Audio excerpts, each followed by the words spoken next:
નમસ્કાર। રાજકોટના મહુડી વિસ્તારમાં મંદિર ડિમોલેશનની કાર્યવાહી બાદ રાજકીય માહોલ ગરમાયો। ઘટનાના વિરોધમાં કોંગ્રેસ દ્વારા ધરણા અને વિરોધ પ્રદર્શન યોજવામાં આવ્યું, જેમાં મોટી સંખ્યામાં કાર્યકરો અને સ્થાનિક લોકો જોડાયા હતા। વિરોધ દરમિયાન કાર્યકરોએ પોસ્ટરો સાથે જય શ્રી રામના નારા લગાવ્યા હતા। હનુમાન ચાલીસાના પાઠ દ્વારા તંત્ર સામે વિરોધ નોંધાયો હતો। કેટલાક કાર્યકરો હનુમાનજીની ગદા સાથે પણ જોવા મળ્યા હતા। કોંગ્રેસના આગેવાનોનો આક્ષેપ છે કે તંત્રએ ધાર્મિક લાગણીઓને અવગણી મંદિરો પર બુલડોઝર કાર્યવાહી કરી। સાથે જ આવી કાર્યવાહી પહેલા સ્થાનિકો સાથે ચર્ચા અને યોગ્ય આયોજન કરવાની માંગ ઉઠાવવામાં આવી હતી।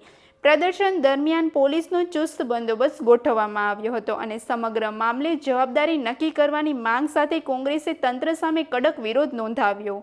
વધુ સમાચાર માટે જોડાયેલા રહો આરપી ગુજરાત ન્યૂઝ રાજકોટ। आज कांग्रेस हमेशा लोको साथे उभी रही है ने तमे जोवो के चूंटणी पछी जे भारतीय जनता पार्टी रामना नामे मत ले छे, हिंदुत्वना नामे मत ले छे। जेवी चूंटणी पूरी थई के तरत ज एमणे डिमोलेशन નું કામ ચાલુ કરી દીધું છે કે જે રામના મત રામના નામ ઉપર મત માંગે છે, હિન્દુત્વ વિશે પ્રચાર કરતી હોય છે, હિન્દુત્વની પીપુડી વગાડતી હોય છે।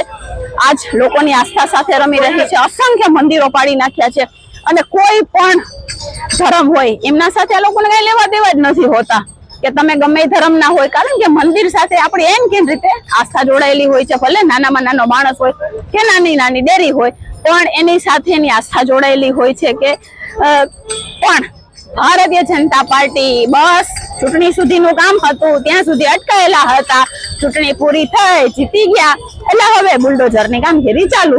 જોવાનું જ નથી કે લોકોની આસ્થા છે કે નહીં। आपने क्यारे आ जाण थई मंदिर विશે અને આપે ત્યારબાદ શું પગલા લીધા?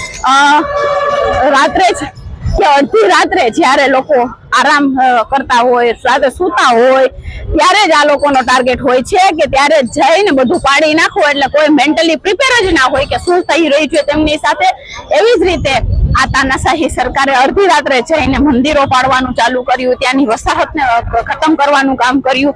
પછી आज અમે ધરણા ઉપર બેઠા છીએ કે હવે જેટલા મંદિર છે બીજા એમને તો ન પાડો, કારણ કે લોકોની આસ્થા જોડેલી હોય અને તમારો ટાર્ગેટ મંદિર જ કેમ હોય છે હંમેશા? તમારો ટાર્ગેટ કેમ હંમેશા મંદિર જ હોય છે? સૌથી વધારેમાં વધારે મંદિરો ભારતીય જનતા પાર્ટીના શાસનમાં પડ્યા છે। પછી ઐતિહાસિક પુરાતત્વ કેમ ના હોય? પુરાણા જમાના મંદિરો પણ કેમ ના હોય? મણિકર્ણિકા ઘાટ કે જેને આપણો ઇતિહાસ ગણવામાં આવતો હતો, એક ઇતિહાસનો યુગ તરીકે ગણવામાં આવતો હતો, એને લઈ લ્યો કે નાનામાં નાની શેરીની એક નાનકડી ડેરી લઈ લ્યો। આટલા જેટલા મંદિરો પડ્યા છે એ હિન્દુની આસ્થાઓના પ્રતીક છે, એ જ મંદિરોને એમને પાડ્યા છે।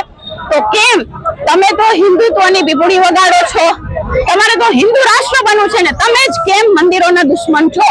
એ મોટો સવાલ છે। લોકોએ પણ હવે જવાબવું પડશે, જોવું પડશે કે જે આ લોકો રામના નામે મત માંગે છે, હિન્દુત્વવાદીની વાતો કરતા હોય છે, સૌથી વધારે મંદિરો એમણે જ પાડ્યા છે।